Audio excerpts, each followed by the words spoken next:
Hi and welcome. Today I have a piece for my small art ring journal, and I'm going to be embossing, so I use my new anti-static bag before I do anything because embossing is the first thing I'm going to do. This is 3.5 by 5 Bristol smooth paper, but any cardstock.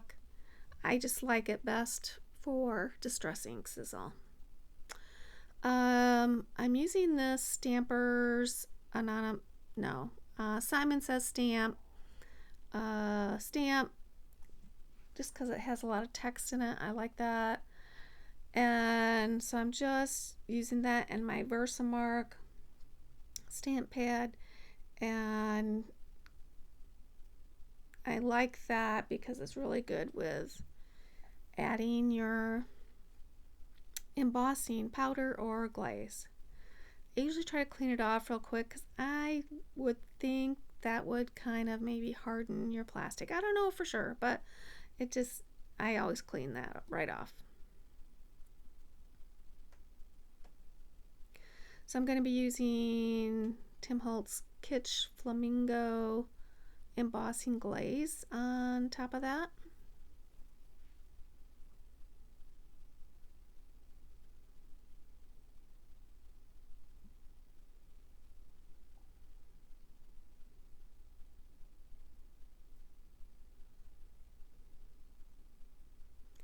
And I have a heat tool that will emboss that.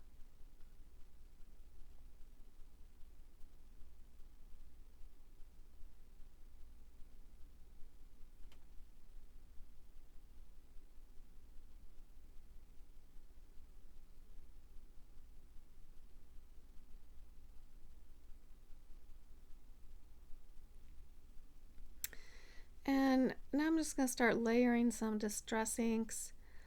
I don't really have a plan as to what I want the end thing to look like. I just was thinking of colors and not sure how I was going to, which I wasn't sure which ones I was going to use first. But I wanted to get rid of the white. So old paper is usually my go-to for getting rid of white paper. And I'm taking this stencil that I cut on my Cricut, but I bought the pattern off of Etsy a long time ago. So don't ask me for that because I won't remember what that is. And I don't even know if my history goes back that far. But so I'm using my blending tool and adding some vintage photo.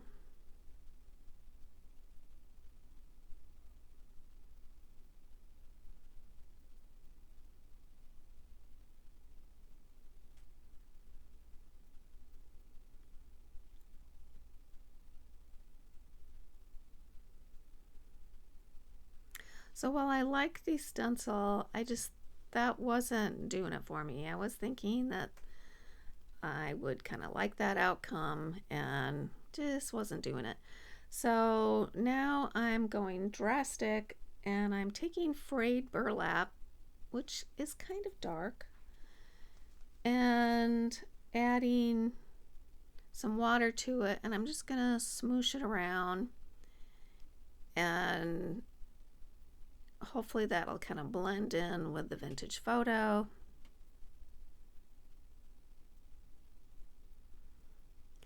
And I like that better because you can kind of see some of the stencil, but not really all of it. And I'm even going to go further and wet that down a little bit and just kind of move it around some with my finger. You could use a brush too. And I'm going to try.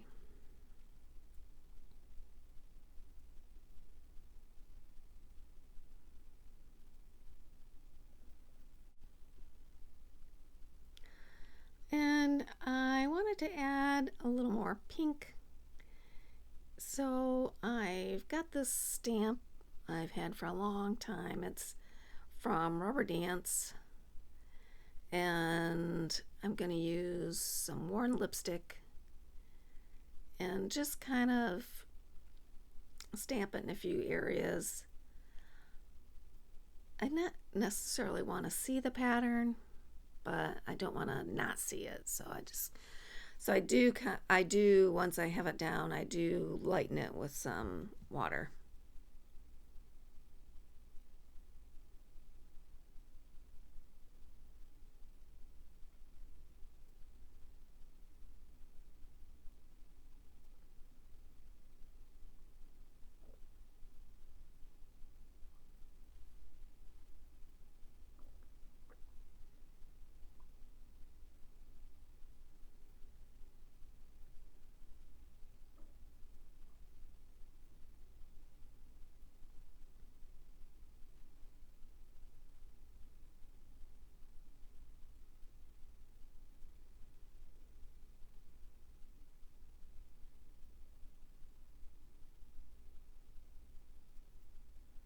And here I'm adding some water. I'd started to dry it and I'm like, I know it's a little bright. So I'm adding some water just to kind of soften that up a little bit.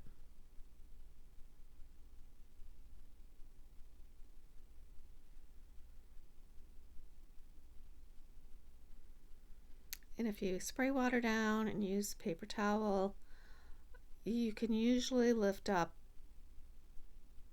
and keep lifting up minutely after a while.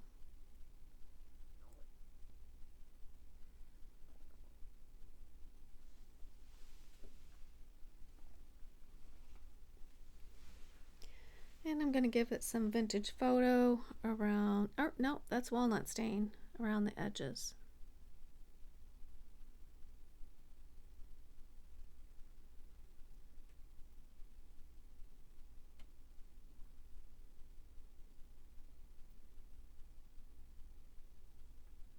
And just buffing with a dry baby wipe just to bring the embossing glaze back if it's been covered at all. And just to give it a little more, and you can use whatever stencils you've got. I'm just adding a little bit darker color with the walnut stain.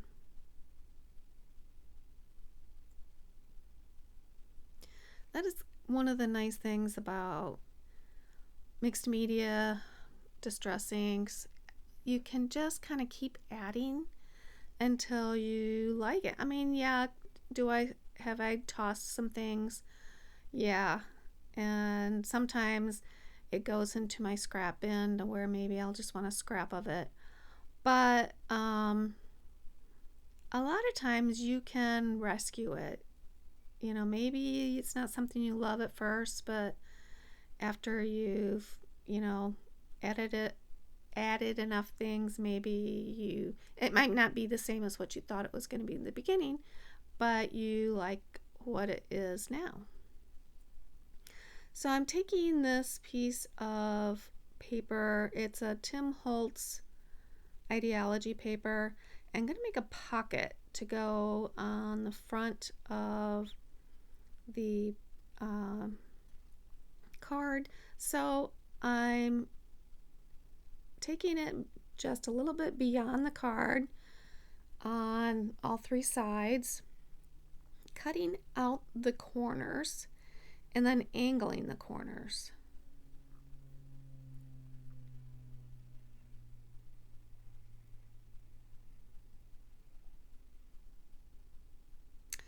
And if you're really good, you can fold that back. I don't like to try to do that because I will not get a clean fold.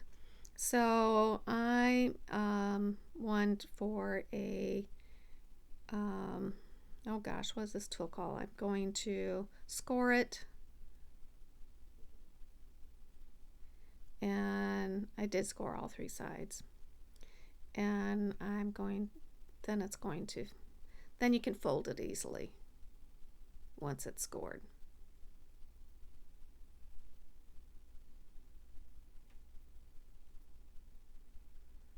and then it just slides right over. And I don't really want a straight pocket, but I think I do that after a while. I don't think I do that right now.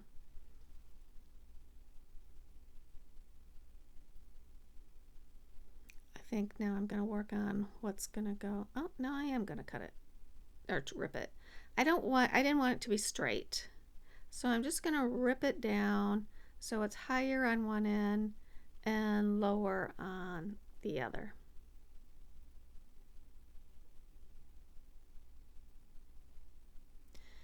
And I think then I'm going to go on to, nope, I'm still working on that. I forget what orders I do them in, especially if there's a day or two between me doing the voiceover. So I just added some vintage photo to the edges, and I think now I go on to what's going to go inside the pocket before I come back to that pocket.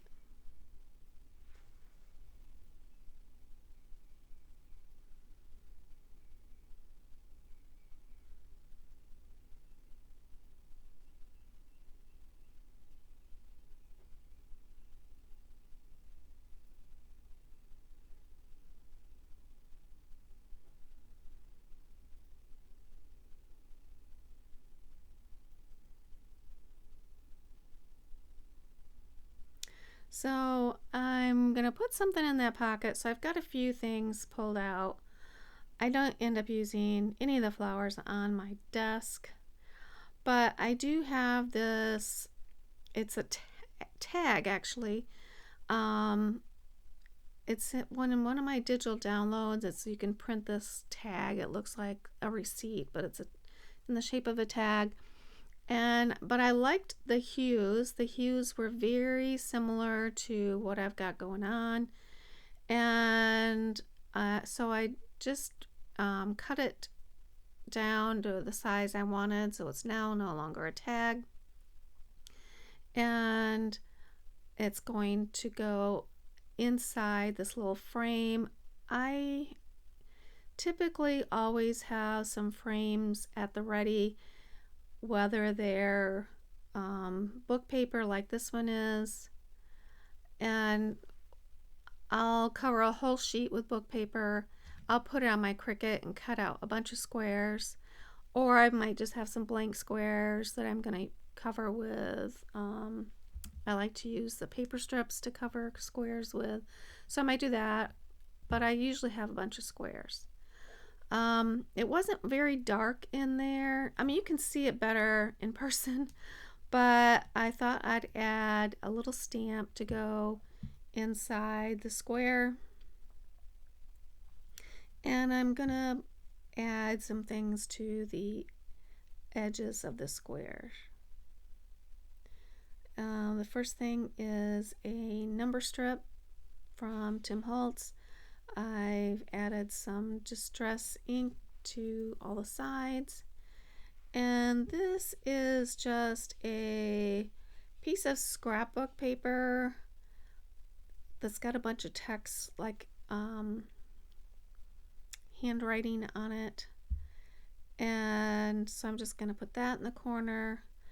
I have this leaf stem that is a digital download, and I'm gonna tuck that behind the circle. And my dog just came in. Hi, Herschel. A couple pieces of ephemera from Tim Holtz. I would guess maybe field notes for one of them, and I'm not sure where the other one could be. Field notes as well. And then the floral is from a digital download, and I'm just going to have that attached to the back of the square.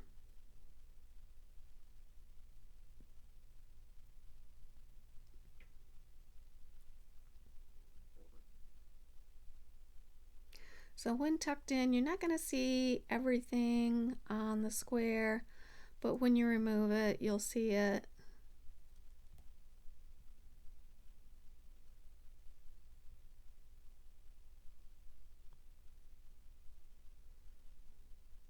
So now I'm getting ready to glue my pocket on.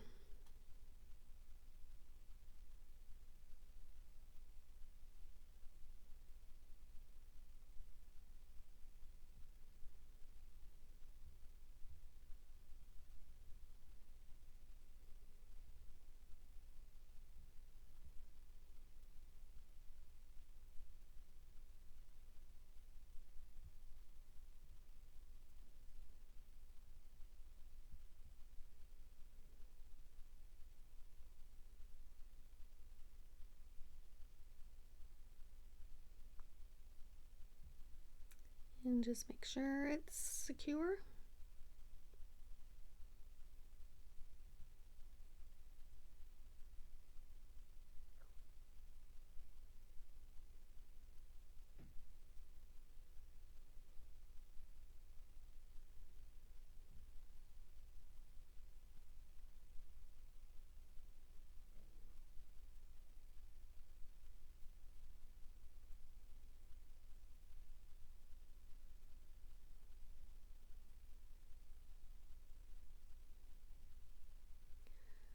And that's where I'm going to glue on my floral.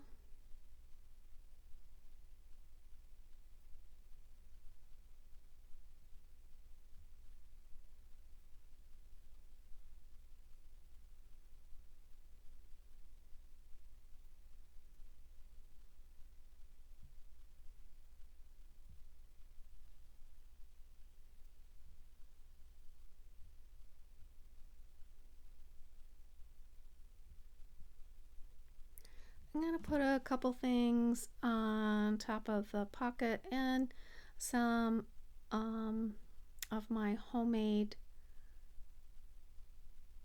vintage looking tape.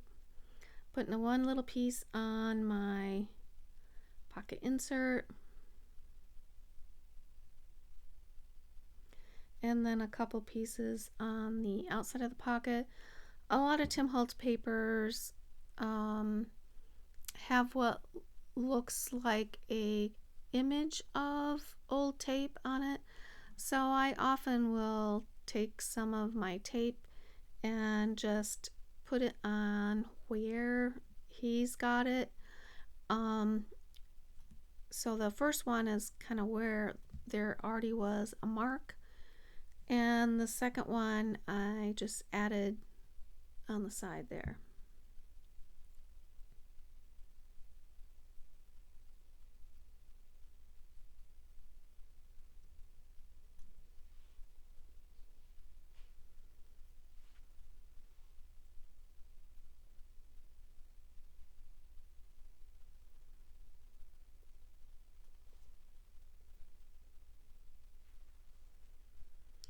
I'm going to add a couple little things to the front of the pocket. It's got a lot of writing on it. This was a piece of like a ledger sheet. So I don't want to cover the whole thing up because I do like a ledger sheet look. And so I'm just putting on some of it.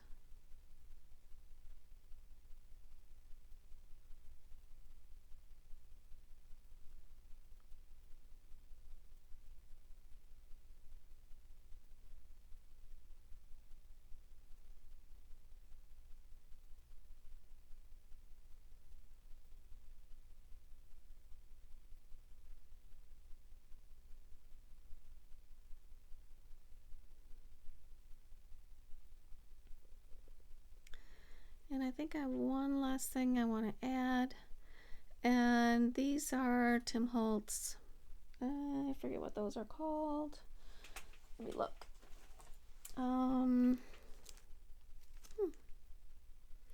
Classic label stickers. Is that what it is? I don't see the name of it on here. Yeah, classic label stickers. So there's red, blue, and black kind of those old school labels, and they're white, so I usually just take some vintage photo and darken them up. And often I can get to use it twice, you know, like I'll take half of it, glue it on, and then use the other half somewhere else.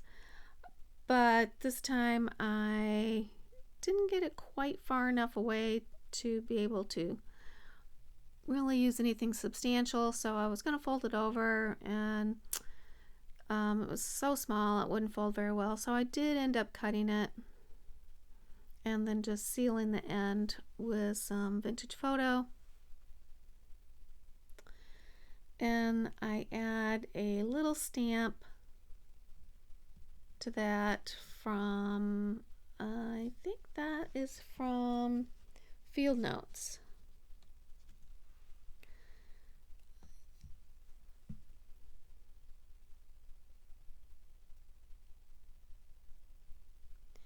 Yeah, it's got 4 numbers there. It says number then a number. And I'm just going to use the bottom one. So I use the paper just to, so I don't get ink on any of the other ones, and I stamp that one on there.